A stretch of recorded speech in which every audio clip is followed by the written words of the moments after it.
la teoría de Bronsted y Lowry. Una teoría que vamos a aplicarla para sustancias débiles. Como te dije, con Arrhenius, sustancias fuertes. Ahora vamos a ver a las sustancias débiles. Para comenzar, hay que tener en cuenta que la teoría de Bronsted y Lowry también se le conoce como reacción de protólisis. ¿Por qué? Porque justamente en este proceso lo que se va a dar es la transferencia del ion hidronio. El ion hidronio va a transferirse de una especie a otra y este ion hidronio aquí lo vamos a conocer como protón, tal que el ion hidronio tendrá un equivalente con el H3O positivo. Para nosotros, el H3O positivo equivale a decir el ion hidronio que hemos mencionado hace unos minutos en lo que es la teoría de Arrhenius. Entonces, Bronsted y Lowry, lo que vamos a ver aquí es una transferencia de protón, la transferencia del ion hidronio conocida como protólisis. Entonces, si va a haber una transferencia, quiere decir que va a haber uno que done y el otro que acepte, uno que da y el otro que recibe. Tomando ese criterio, fíjate por acá, cachimbo, cómo conceptualizan Bronsted y Lowry el tema de ácido y base. El ácido va a ser la sustancia que da, la sustancia que dona el protón, mientras que la base va a ser la sustancia que recibe, que acepta el protón. El que da se llama ácido y el que recibe se llama base. El que da se llama ácido, el que recibe se llama base. El que dona se llama ácido, el que acepta se llama base. Entonces, en base a ello, vamos a establecer reacciones de orden iónico, donde vamos a ver cómo la sustancia va a permitir la formación de iones debido a la transferencia del protón de uno respecto al otro. Eso que va a conllevar que al desarrollar el esquema de Bronsted y Lowry se formen sustancias parecidas en los productos, parecido respecto a un reactante mencionado en un principio, sustancias parecidas a reactantes mencionados, de tal manera que las sustancias parecidas tienen comportamiento opuesto de su respectivo reactante. Esto es, si el reactante se comporta como ácido, su parecido se comportará como base o viceversa. Tener en cuenta que a estos productos se les conoce como conjugados. Por eso, fíjate bien, las sustancias parecidas de los productos respecto a los reactantes tienen comportamiento opuesto y se les denomina conjugados. Entonces, un par de ejemplitos con dos sustancias tradicionales dentro del mundo del Bronsted y Lowry. El amoníaco reaccionará con agua líquida de tal manera que, fíjate lo que va a pasar, se va a formar iones amonio en solución acuosa y se va a liberar iones oxililo en solución acuosa. Profe, hace ratito usted mencionó en la teoría de Arrhenius, por ejemplo, que cuando se liberan iones oxililo es porque estamos hablando de una base, pero era porque la sustancia lo tenía. Acá la sustancia no lo tiene, pero veo que al final de la reacción química, la reacción de protólisis, se están liberando iones oxililo. ¿Será que también va a ser una base? Apliquemos el principio de Bronsted y Lowry. Entonces, fíjate lo que tenemos por acá. Fíjate el antes, fíjate el después. Al principio tengo amoníaco, al final tengo ion amonio. Si él tenía 3 hidrógenos y ahora tiene 4, es que el agua se ha encargado de donar hidrógeno al amonio. Esto es, el agua le da y el amonio recibe. Bajo ese principio hemos establecido que la sustancia que da, la sustancia que dona, se llama ácido. Él viene a ser el ácido y la sustancia que recibe viene a ser ¿quién? Viene a ser la base. De tal manera que hemos aplicado el principio de Bronsted y Lowry. Sustancia que da se llama ácido, sustancia que recibe se llama base. Ahora aplicamos la propiedad. Las sustancias parecidas a su respectivo reactante tienen comportamientos opuestos. Esto es, el amonio, como su parecido es con el amoníaco, si él es base, el amonio ¿qué será? Un ácido. Y como esta sustancia, este ion, depende de esta sustancia, tendremos la parejita 1,1. De la misma manera, los iones oxililo, como tienen su parecido en el agua, si el agua era un ácido, los iones oxililo resultarán ser una base. Y generaremos la parejita 2,2.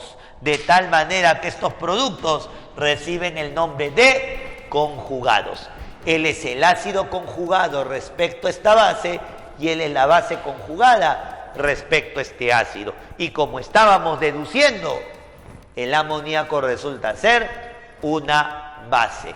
He ahí la comprobación con la liberación de iones oxililo. Entonces, muchachos, el Bronsted y Lowry va de esa manera. Ahora, situaciones a analizar. Pues tú te darás cuenta que hay dos pares formados, el par base-ácido y el par ácido-base, de tal manera que muchas veces en admisión hay que respetar ese orden.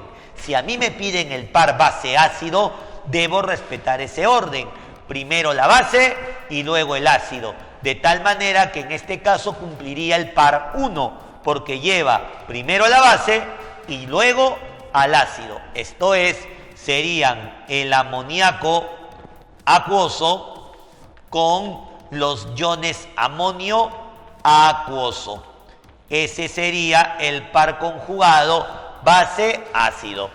Otra cosa que se te puede pedir en el Bronsted y Lowry es que me señales cuáles son las bases. Luego de hacer el Bronsted y Lowry, las bases a observar serían el amoníaco en solución acuosa y los iones oxililo también en solución acuosa.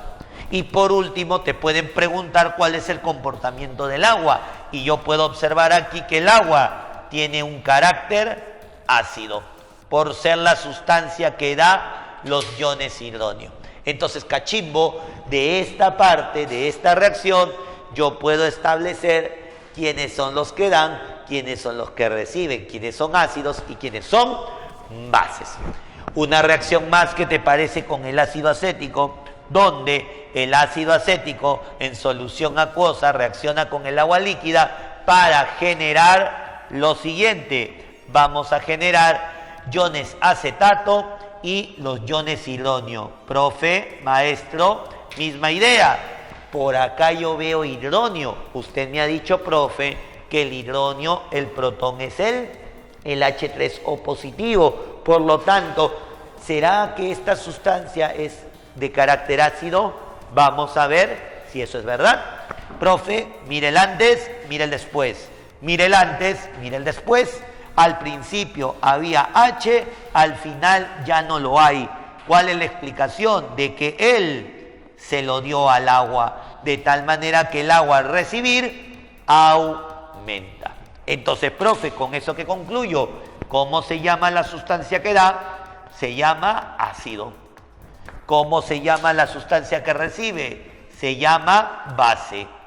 De tal manera que las sustancias parecidas tienen carácter opuesto.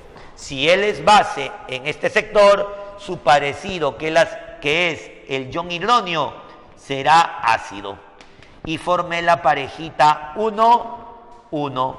De tal manera que el ion acetato, como deriva del ácido acético, si el ácido acético tenía carácter ácido, el ion acetato tendrá carácter básico. Y se formó el par conjugado número 2. De tal manera que tenemos el par ácido-base, el par base-ácido, donde los parecidos tienen comportamiento opuesto. Análogamente arriba, puedo pedirte lo siguiente. Quiero que me digas cuál es el par ácido-base.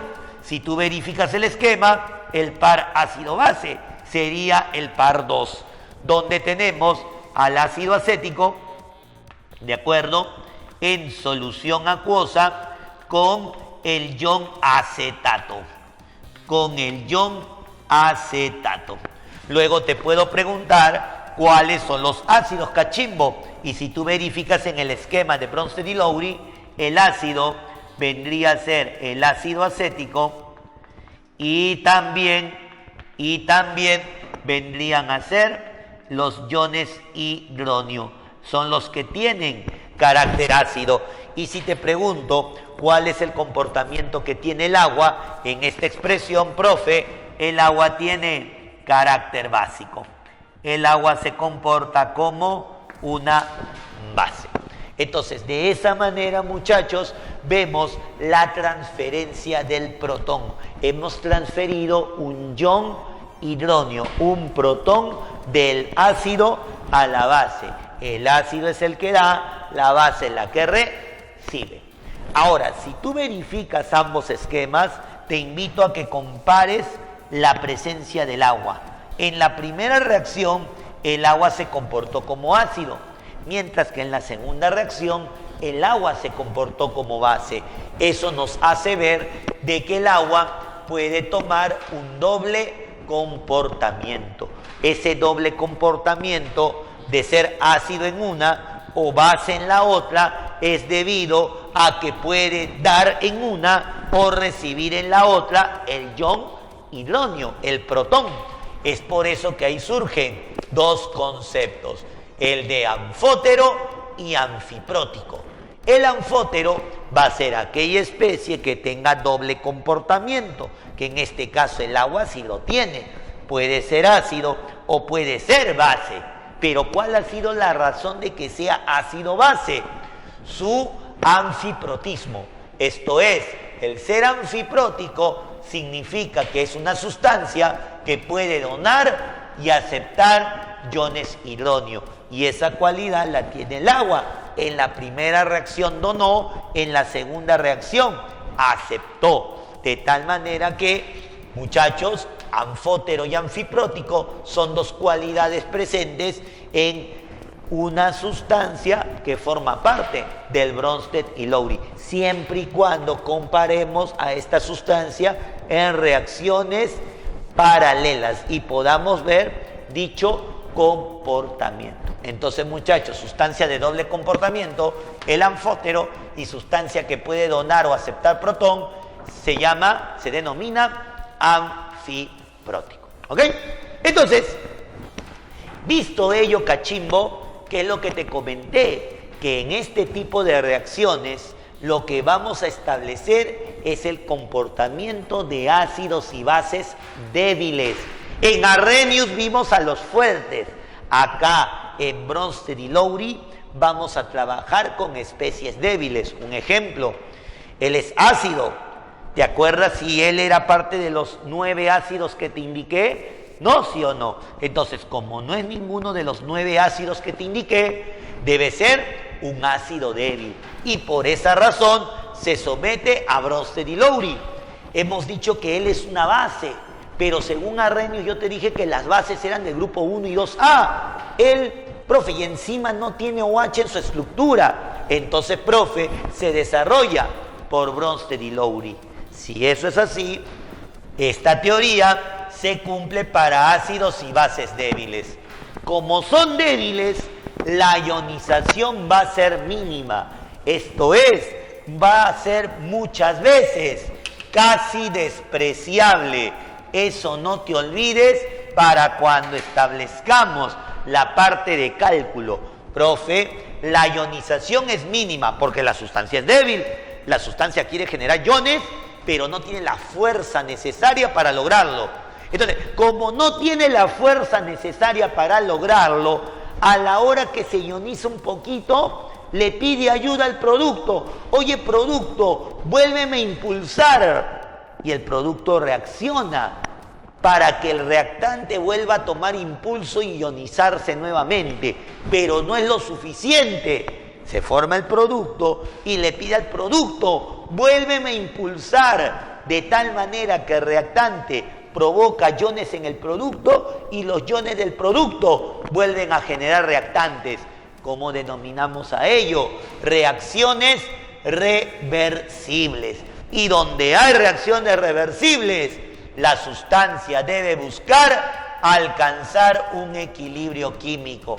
Solo que, como este equilibrio se va a generar por la formación de iones, estamos hablando de un equilibrio iónico. Entonces, profe, en estas reacciones reversibles se manifestará el principio de la constante de equilibrio. Recuerda, relación de productos respecto a los reactantes.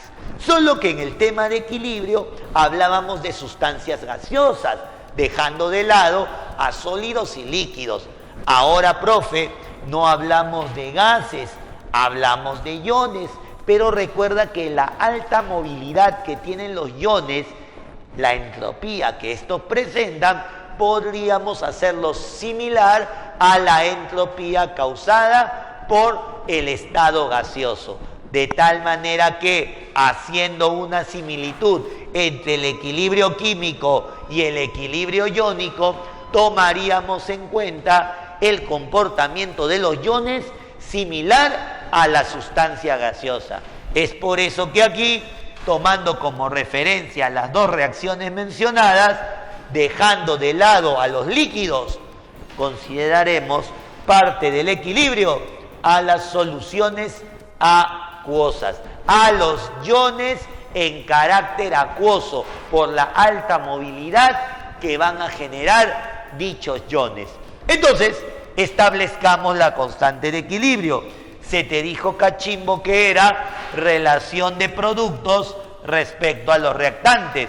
Entonces sería concentración de los iones acetato elevado a su respectivo coeficiente, que al ser una transferencia solamente van a tener coeficiente 1, multiplicado por la concentración de los iones hidronio respecto a los reactantes, que sería la concentración del ácido acético. ¿De acuerdo, profe? El agua no lo tomo en cuenta porque el agua se encuentra en estado líquido. Profe, ¿qué es lo que visualizo? Que esta constante de equilibrio, como tiene la presencia de iones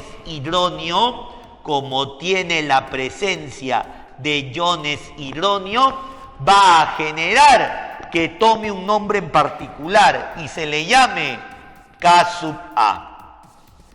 ¿Y qué viene a ser K sub A? La constante de acidez. En otras palabras, es la constante de equilibrio para un ácido resuelto mediante la reacción de Bronsted y Lowry, mediante la teoría de Bronsted y Lowry, donde el hecho de que se liberen iones hidronio me da a entender que la especie trabajada es un ácido.